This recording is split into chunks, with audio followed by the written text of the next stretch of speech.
Rugby is a powerful game. It builds resilience, it builds courage, it builds leadership, it builds friendships that often last for a lifetime. But for many young athletes, rugby isn't just something that they do, it becomes part of who they are. And for many of us watching from the sidelines as parents, coaches, medics or volunteers, there is an enormous pride in seeing young people step into that arena. But alongside the pride, there is often something else. Sometimes it's quiet, sometimes it's unspoken, sometimes it's just a moment when a tackle lands slightly awkwardly and everyone holds their breath for a half a second longer than usual.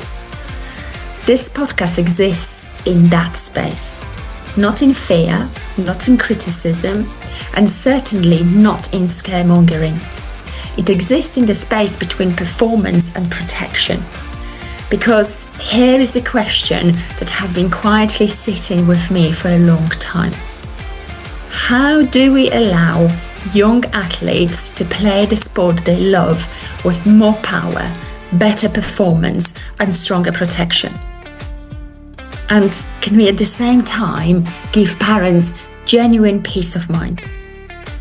How do we reduce preventable injuries without reducing the intensity and competitiveness that makes rugby so special? I've spent the last few years working with rugby players on movement, strength, balance, breath, awareness, the foundations that underpin the performance. And what has become increasingly clear is this: performance and protections are not opposites.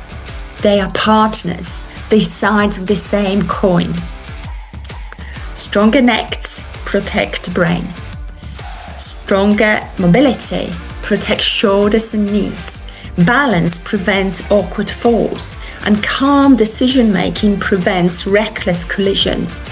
And yet, most conversations around injury in rugby sit at two extremes. Either we don't talk about it at all because we don't want to undermine the game, or we talk about it in a way that amplifies fear. That's often missing the intelligent dialogue. So that's what this podcast is about. The ForceField podcast is about bringing together the people who sit at every part of the rugby ecosystem. Players, coaches, parents, club leaders, researchers and medics, and asking a better question: what does responsible performance look like? This is not about pointing fingers. It's not about blaming referees, coaches, governing bodies or parents, but it is about building something stronger together. So today we are starting at the front line. No alarm, but to understand. Not to criticize, but to collaborate. And if we get this right, if we build stronger, more aware, more resilient athletes, then rugby doesn't become weaker, it becomes stronger. And then the next generation gets to play hard, play smart, and play for longer. So welcome to ForceField Podcast.